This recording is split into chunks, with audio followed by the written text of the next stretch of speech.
Hello guys, Hindi साहित्य संगम के YouTube channel पर आप सभी का बहुत बहुत स्वागत है।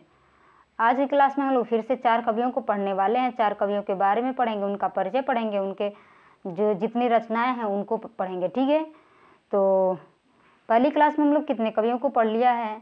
पहली क्लास में 7 कवियों के बारे में आप लोगों को मैं पढ़ाई हूँ। दूसरी क्लास में 4 कवियों के बारे में, तीसरी क्लास में फिर से 4 कवियों के बारे में। आज है चौथा क्लास है आज, इसमें भी हम लोग 4 कवियों के बारे में पढ़ेंगे। ठीक है, 7 4 11 4 15, टोटल 15 कवियों के बारे में हम लोग पढ़ चुके हैं। आज फिर से 4 कवियों के बारे में पढ़ेंगे। और ये जो क्लास है ये दिगंत भाग 2 है। एससीईआरटी की जो बुक है दिगंत भाग 2, दिगंत भाग 2, दिगंत भाग 2 किस क्लास का बुक है? कक्षा 12 का। ठीक है, कक्षा 12 की हिंदी है, दिगंत भाग 2। तो इसमें जितने सारे कवि दिए गए थे उन कवियों को हम लोग रिवीजन कर रहे हैं। वैसे तो एक एक करके हम लोग एक एक चैप्टर को पढ़ लिए हैं, इससे संबंधित प्रश्नोत्तरी भी कर लिए हैं। तो जो लोग उस क्लास को नहीं देखे हैं जाकर देख सकते हैं। अब ये हम लोगों का क्लास चल रहा है रिवीजन क्लास, ये रिवीजन चल रहा है हम लोगों का। ठीक है, रिवीजन। ठीक है, तो रिवीजन में हम लोगों ने 15 कवियों के बारे में पढ़ लिया। आज फिर से 4 कवियों के बारे में पढ़ेंगे। उसके बाद से 2 क्लास और लगेगी आप लोगों की। 2 क्लास में हम लोग और 8 कवि बचे हुए हैं। तो हमारा ये जो दिगंत भाग 2 है कक्षा 12 का, वो समाप्त हो जाएगा। उसके बाद से फिर अगले क्लास को लेकर चलेंगे। ठीक है, तो चलिए स्टार्ट करते हैं आज की क्लास को। जयशंकर प्रसाद। जयशंकर प्रसाद नाम है इनका जयशंकर प्रसाद, और इनका जन्म होता है 1889 माघ शुक्ल 10वीं संवत 1946 में। निधन होता है 15 नवंबर 1937 ईस्वी में। और इनका जन्म कहाँ होता है? वाराणसी में। पिता का नाम देवी प्रसाद साहू और पितामह इनके थे शिवरत्न साहू, जो कि सुरती तंबाकू बनाने के कारण सुमनी साहू के नाम से विख्यात थे। ठीक है, शिक्षा इनका कहाँ तक है? 8वीं तक इनकी शिक्षा है। और संस्कृत हिंदी फारसी, संस्कृत हिंदी और फारसी उर्दू की शिक्षा इन्होंने घर पर जो नियुक्त शिक्षकों के द्वारा, जो नियुक्त शिक्षक थे आते थे घर पर पढ़ाने के लिए, उनसे इन्होंने पढ़ा है। ठीक है, इनकी ये जो इनके गुरु थे, कहा जाता है कि इनके गुरु का नाम था मोहिनी लाल। यहाँ पर मैं लिख देती हूँ, मोहिनी लाल। ठीक है, मोहिनी लाल। और ये बाल्यावस्था में इनका बाल्य नाम क्या था? झारखंडी।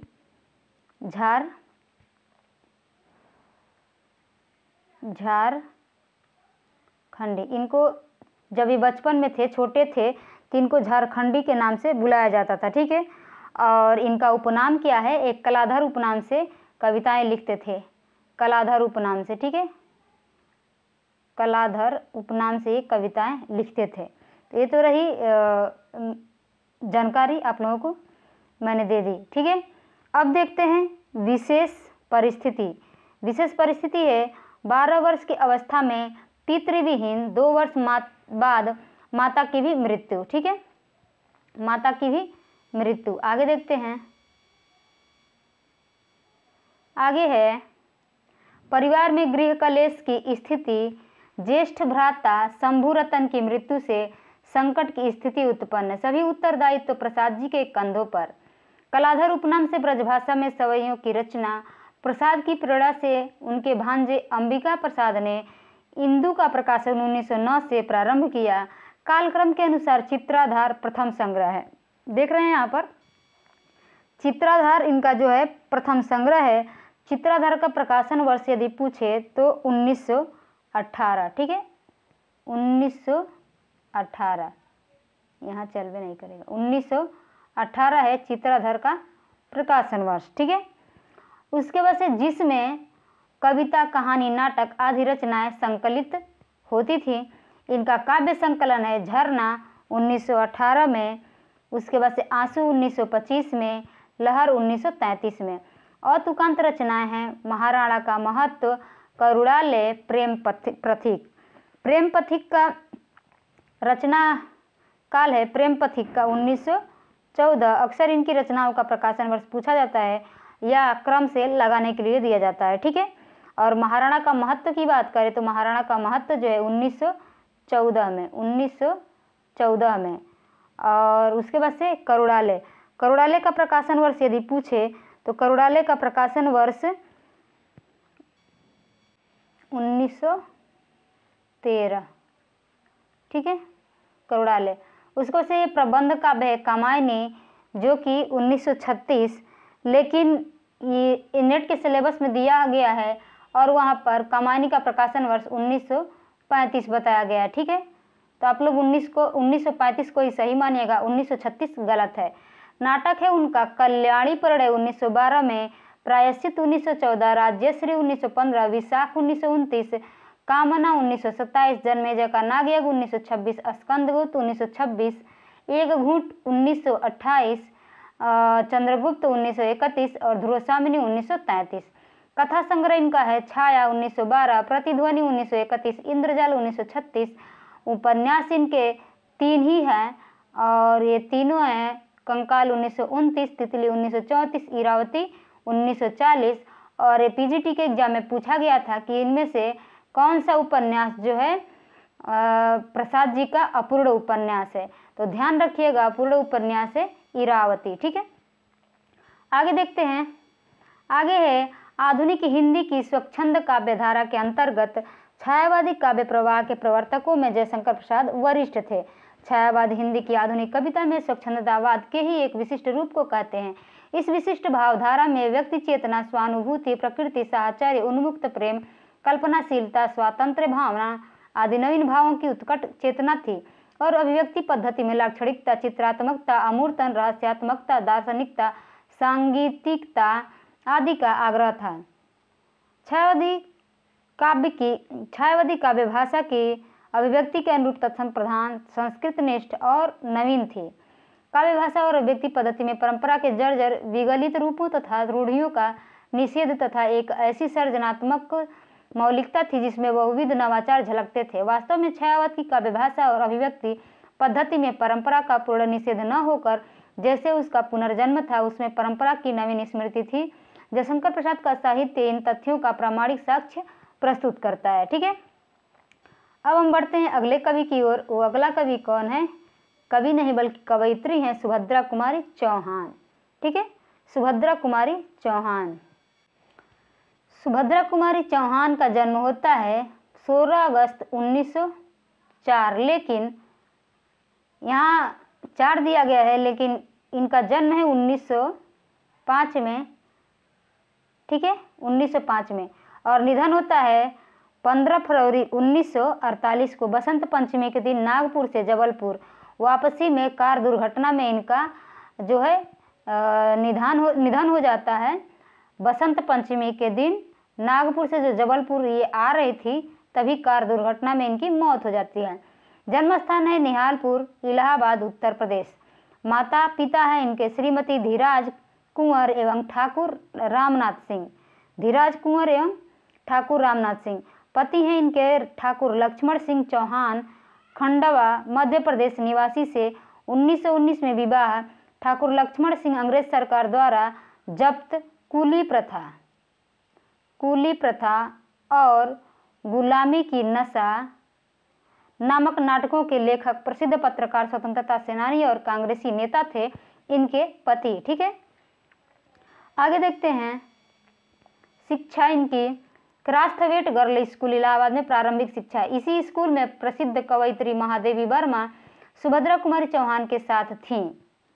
महादेवी वर्मा जो है सुभद्रा कुमारी चौहान के साथ थीं और महादेवी वर्मा का जन्म 1907 में होता है, ठीक है। 1905 में सुभद्रा कुमारी चौहान और 1907 में महादेवी वर्मा, ठीक है। अब आगे क्या है, पुनः थियोसॉफिकल स्कूल वाराणसी में वर्ग 9 तक की पढ़ाई के बाद शिक्षा अधूरी छोड़कर असहयोग आंदोलन में कूद पड़ी। कौन? सुभद्रा कुमारी चौहान। प्रधान कर्म क्षेत्र इनका क्या था? समाज सेवा, राजनीति, स्वाधीनता संघर्ष में सक्रिय भागीदारी। अनेक बार कारावास ये गई हैं, जेल में गई हैं। मध्य प्रदेश में कांग्रेस पार्टी की एमएलए रह चुकी हैं, ये एमएलए, ठीक है। विशिष्ट अभिरुचि इनकी किसमें थी? छात्र जीवन से ही काव्य रचना की प्रवृत्ति, आगे चलकर प्रमुख कवयित्री एवं साहित्यकार के रूप में प्रतिष्ठा। कृतियाँ इनकी है मुकुल कविता संग्रह है, प्रकाशन वर्ष है 1930, कहीं कहीं 1931 दिया रहता है, ठीक है 1931। और एक है त्रिधारा कविता चयन, बिखरे मोती कहानी संग्रह, सभा के खेल कहानी संग्रह है। तो आप लोगों ने देखा कि इनकी कविता संग्रह दो हैं, त्रिधारा और मुकुल, और कहानी संग्रह है बिखरे मोती और सभा के खेल। तो यही 4 रचनाएं हैं, इम्पोर्टेंट है, इसको याद रखिएगा। पुरस्कार इनको मिला है मुकुल पर 1930 में हिंदी साहित्य सम्मेलन का सेक्सरिया पुरस्कार मिला है। आगे देखते हैं इनके बारे में क्या लिखा गया है। सुभद्रा कुमारी चौहान हिंदी की छायावादी काव्यधारा के समानांतर स्वतंत्र रूप से काव्य रचना करने वाली राष्ट्रीय भावधारा की प्रमुख और विशिष्ट कवयित्री थी। राष्ट्रीय भावधारा में इनके साथ साथ जो कवि आते हैं उनका नाम है माखनलाल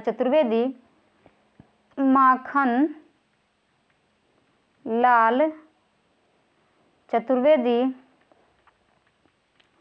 और सियाराम शरण गुप्त।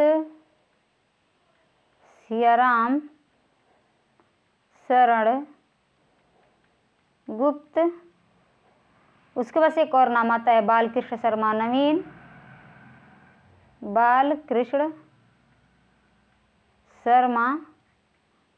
नवीन, और एक नाम आता है जगन्नाथ प्रसाद मिलिंद। यहाँ लिख देते हैं जगन्नाथ प्रसाद मिलिंद, ठीक है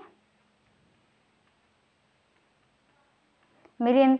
और एक नाम है महेश चंद्र प्रसाद।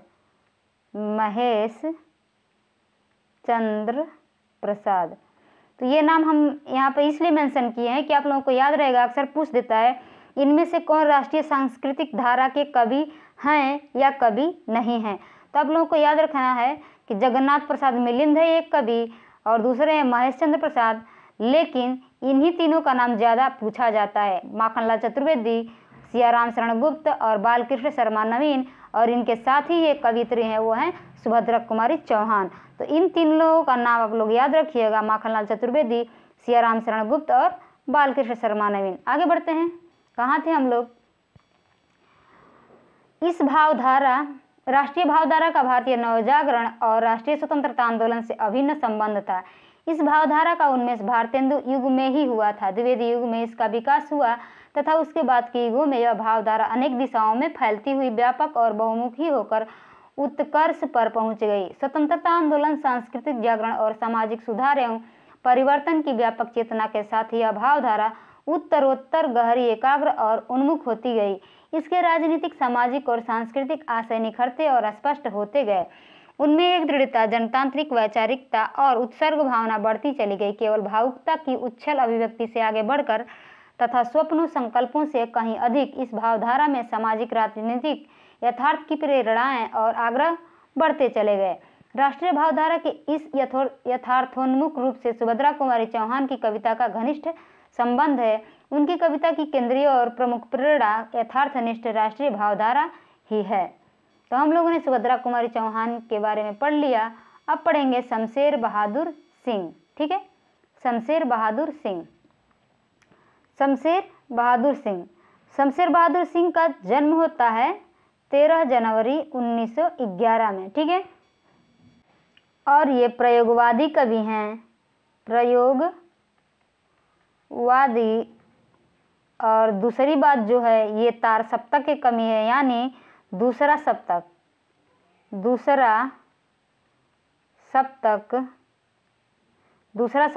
जिसका समय है 1951, ठीक है, उसमें ये आते हैं शमशेर बहादुर सिंह। जो 7 कवियों को रखा गया है उनमें ये आते हैं, ठीक है, शमशेर बहादुर सिंह। तो इनका निधन होता है 1993 में। जन्म स्थान है देहरादून, उत्तराखंड। माता पिता की बात करें तो प्रभुदेवी एवं तारीफ सिंह, कलेक्ट्रेट में रीडर और साहित्य प्रेमी। शिक्षा 1928 में हाई स्कूल, 1931 में इंटर, 1933 में BA इलाहाबाद से, 1938 में MA पूर्वार्ध। अंग्रेजी आगे पढ़ाई न चल सकी, ठीक है। अब आगे देखते हैं पारिवारिक जीवन इनका। 1929 में धर्म देवी से विवाह हो गया इनका। 1933 में पत्नी की मृत्यु भी हो जाती है, यानी 30, 31, 32, 33 4 साल बाद इनकी जो पत्नी थी उनकी मृत्यु हो जाती है। फिर परिवार विहीन अनिश्चित जीवन, यानी परिवार विहीन बिना परिवार के ये रहने लगते हैं। फिर आगे देखते हैं वृत्ति इनकी किसमें थी।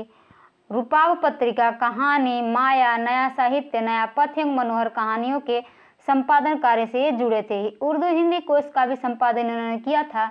1981 से 1985 यानी 4 साल तक प्रेमचंद सृजनपीठ विक्रम विश्वविद्यालय उज्जैन के अध्यक्ष थे। यात्रा इनकी 1978 में सोवियत रूस की यात्रा इन्होंने किया। कृतियाँ थी 1932 से 33 में लिखना शुरू किए।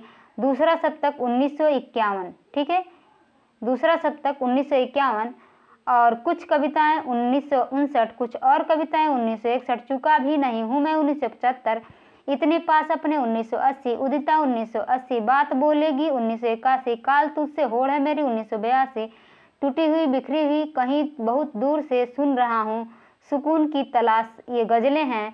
प्रतिनिधि कविताएं हैं, संपादक हैं डॉक्टर नामवर सिंह और सभी कविताएं हैं। डायरी, विविध प्रकार के निबंध एवं आलोचना भी फुटकर रूप से प्रकाशित हैं, ठीक है। तो ये जितनी भी रचनाएं हैं यहाँ पर बहुत ही इंपॉर्टेंट है, याद रखिएगा। आगे बढ़ते हैं, इनके बारे में क्या कहा गया है। अज्ञेय, नागार्जुन आदि के समकालीन शमशेर बहादुर सिंह आधुनिक हिंदी कविता में स्वच्छंद चेतना के प्रयोगशील कवि के रूप में दूसरा शतक में उदित हुए। अज्ञेय का भी जन्म है 1911 में और शमशेर बहादुर सिंह का जन्म है 1911 में, दोनों एक ही साथ के थे, ठीक है। कहाँ थे हम लोग, उदित हुए 20वीं सदी के उत्तरार्ध में। सतत प्रयोग धर्मी श्रेष्ठ प्रगतिशील कवि के रूप में उन्होंने व्यापक प्रतिष्ठा अर्जित की। उन्होंने लिखना 30 के दशक में ही शुरू कर दिया था, किंतु आजीविका, आवास, पारिवारिक जीवन आदि के अनिश्चय अभाव तथा प्रकाशन को लेकर उदासीनता भरे विशिष्ट स्वभाव के कारण उनकी कविताएं पुस्तकाकार सदी के उत्तरार्ध में ही आनी शुरू हुई। शीघ्र ही शमशेर बहादुर सिंह हिंदी के विशिष्ट और प्रमुख कवि के रूप में प्रतिष्ठित हो गए। विशिष्टता उनके लेखन में कवि और काव्य के स्वभाव एवं आग्रहों के कारण निरूपित हुई।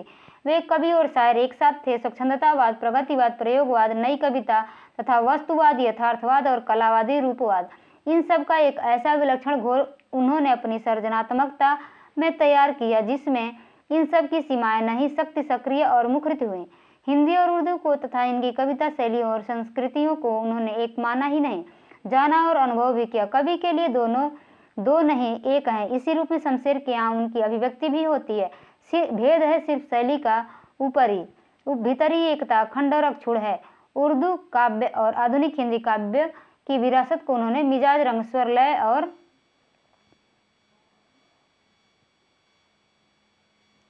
यही तक था शमशेर बहादुर सिंह के बारे में, ठीक है। अब आगे बढ़ते हैं, गजानन माधव मुक्तिबोध के बारे में पढ़ते हैं। गजानन माधव मुक्तिबोध। गजानन माधव मुक्तिबोध का जन्म होता है 13 नवंबर 1917 में, ठीक है। 13 नवंबर 1917 में जन्म होता है और मृत्यु होता है इनका 11 सितंबर 1964 में। और ये तार सप्तक के कवि हैं। तार सप्तक, जिसका समय है 1943, ठीक है। जन्मस्थान श्योपुर, ग्वालियर, मध्य प्रदेश। माता पिता पार्वतीबाई एवं माधवराज मुक्तिबोध। शिक्षा उज्जैन, विदिशा, अमझरा, सरदारपुर आदि स्थानों पर प्रारंभिक शिक्षा। 1930 में उज्जैन के माधव कॉलेज से ग्वालियर बोर्ड की मिडिल परीक्षा में असफल हो गई है। पुनः 1931 में सफलता प्राप्त की। 1935 में माधव कॉलेज से इंटरमीडिएट। 1937 में इंदौर के होलकर कॉलेज से बीए में असफल हो गए। पुनः 1938 में सफलता प्राप्त, 2 बार ही असफल हो चुके हैं। 1953 में नागपुर विश्वविद्यालय से हिंदी में एमए किया इन्होंने। अब देखते हैं इनकी वृत्ति। 20 वर्ष की छोटी उम्र में बड़नगर मिडिल स्कूल से मास्टरी आरंभ किया इन्होंने। तत्पश्चात सुजालपुर, उज्जैन, कोलकाता, इंदौर, मुंबई, बंगलौर, बनारस, जबलपुर आदि स्थानों पर भिन्न भिन्न नौकरियां, मास्टरी से वायुसेना, पत्रकारिता से पार्टी तक। 1948 में नागपुर आए। नागपुर के प्रकाशन तथा सूचना विभाग में पत्रकार के रूप में अक्टूबर 1948 में से सितंबर 1965 तक, 48 से 65 तक रहे। फिर नागपुर में रेडियो के हिंदी प्रादेशिक सूचना विभाग में अक्टूबर 1954 से अक्टूबर 1956 तक रहे। 1956 में ही नागपुर से निकलने वाले पत्र जो कि नया खून था उसका इन्होंने संपादन किया। नया खून का संपादन इन्होंने किया। 1958 में नया खून से मुक्त हो गए। अंततः 1958 में दिग्विजय महाविद्यालय राजनांद गांव में प्राध्यापक। ठीक है, अब अभिरुचि इनकी किस में थी, आइए देखते हैं। अभिरुचि थी अध्ययन और अध्यापन में, पढ़ने और पढ़ाने में, लेखन, पत्रकारिता, राजनीति की नियमित अनियमित व्यस्तता के बीच। कृतियां इनकी कौन कौन सी हैं, तार सप्तक के कवि हैं, चांद का मुंह टेढ़ा है, भूरी भूरी खाक धूल कविता संग्रह है। ठीक है, काठ का सपना, विपात्र, सतह से उठता आदमी इनका कथा साहित्य है। कामायनी एक पुनर्विचार महत्वपूर्ण रचना है, इसको याद रखिएगा। कामायनी एक पुनर्विचार, नई कविता का आत्मसंघर्ष, नए साहित्य का सौंदर्य शास्त्र। और ये पूछा जाता है जिसका नया संस्करण अब कुछ परिवर्तित रूप में आखिर रचना क्यों नाम से प्रकाशित। समीक्षा की समस्याएं, एक साहित्यिक की डायरी, आलोचना है इनकी, तथा भारत इतिहास की संस्कृति, ये इतिहास है। मुक्तिबोध रचनावली 6 खंडों में नेमिचंद्र जैन के संपादन में राजकमल प्रकाशन से प्रकाशित है। तो मुक्तिबोध रचनावली भी पूछ देता है कि रचनावली कितने खंडों में प्रकाशित है, तो उत्तर हो जाएगा आपका 6 खंडों में। ठीक है, इस तरह से हम लोगों ने आज के 4 कवियों के बारे में पढ़ लिया, गजानन माधव, मुक्तिबोध, शमशेर बहादुर सिंह, सुभद्रा कुमारी चौहान और जयशंकर प्रसाद। ठीक है, तो आज हम यहीं पे क्लास को एंड करते हैं। अगली क्लास में फिर से हम 4 कवियों के बारे में पढ़ेंगे और वो कवि कौन कौन है आइए जानकारी दे देते हैं। अगले जो कवि हैं वो हैं रघुवीर सहाय और है विनोद कुमार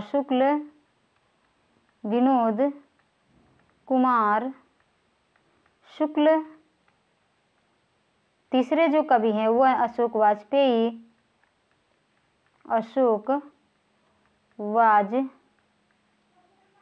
और चौथे कवि हैं ज्ञानेंद्रपति। ठीक है, जब हम ये क्लास पढ़ लेंगे तो हम लोग कक्षा 12 को समाप्त कर लेंगे। ठीक है, कक्षा 12 की किताब को समाप्त कर लेंगे, उसके बाद से हम अगले क्लास की ओर बढ़ेंगे। ठीक है, तो आज की क्लास आप लोगों को कैसी लगी कमेंट बॉक्स में ज़रूर बताइएगा। मिलते हैं अगली क्लास में, तब तक के लिए धन्यवाद।